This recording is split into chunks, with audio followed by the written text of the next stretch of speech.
Hello friends, നമുക്കിന്ന് lavender കളറിൻ്റെ different shades നോക്കിയാലോ. അതിനിതേ ഞാൻ എൻ്റെ കയ്യിലുള്ള ലാവൻഡർ ഷെയ്ഡ് ആദ്യം എടുത്തിട്ടുണ്ട്. അതിൻ്റെ കൂടെ ജസ്റ്റ് വൈറ്റ് കുറച്ച് ആഡ് ചെയ്തപ്പോൾ കിട്ടിയ കളറാണ് ദേ ഇത്.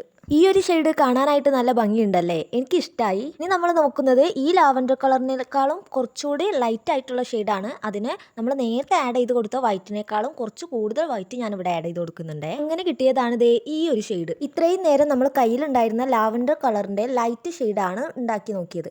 ഇനി നമുക്കൊന്ന് ഡാർക്ക് ഷെയ്ഡ് ഉണ്ടാക്കി നോക്കിയാലോ. അതിന് ഞാൻ ബ്ലൂ ആണ് എടുത്തിട്ടുള്ളത്. ബ്ലൂ കുറച്ച് മതി, വളരെ കുറച്ച് മതി. പക്ഷെ ഞാൻ എടുത്തത് ചെറുതായിട്ടൊന്ന് കൂടിപ്പോയോ എന്നൊരു സംശയം.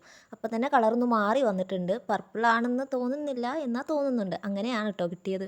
ഇനി നമുക്ക് ഇതിനേക്കാളും കുറച്ച് ഡാർക്ക് ആയിട്ടുള്ള കളർ ഉണ്ടാക്കാനായി നേരത്തെ എടുത്ത ബ്ലൂവിനേക്കാളും കുറച്ചുകൂടെ കൂടുതൽ എടുത്ത് മിക്സ് ചെയ്ത് കൊടുക്കുക. ഞാൻ കഴിഞ്ഞ വീഡിയോയിൽ ഒരു ബ്ലാക്ക് കളർ ഉണ്ടാക്കിയിരുന്നു. അതിൽ ഒത്തിരി കമൻറ്റ് വന്നായിരുന്നു, ഇപ്പോൾ പെയിൻ്റ് ഒക്കെ തീർന്നു കാണുമല്ലോ എന്ന് പറഞ്ഞിട്ട്. പക്ഷേ എനിക്ക് ബ്ലാക്ക് പെയിൻറ്റിൻ്റെ ആവശ്യം അത്രയും ഉണ്ടായിരുന്നു. അതുകൊണ്ട് ഞാൻ അത്രയും ചെയ്തു. നിങ്ങൾക്ക് അത്രയും വേണ്ടെങ്കിൽ കുറച്ചെടുത്ത് ചെയ്താൽ മതി ദേ ഇതുപോലെ. അപ്പോൾ ലാവൻഡർ കളറിൻ്റെ ഈ ഡിഫറെൻറ്റ് ഷെയ്ഡ്സ് എങ്ങനെയുണ്ട് അത് കമൻറ്റ് ചെയ്യാൻ ആരും മറക്കണ്ട. കൂടെ ലൈക്ക് ചെയ്യാനും സബ്സ്ക്രൈബ് ചെയ്യാനും മറക്കണ്ട.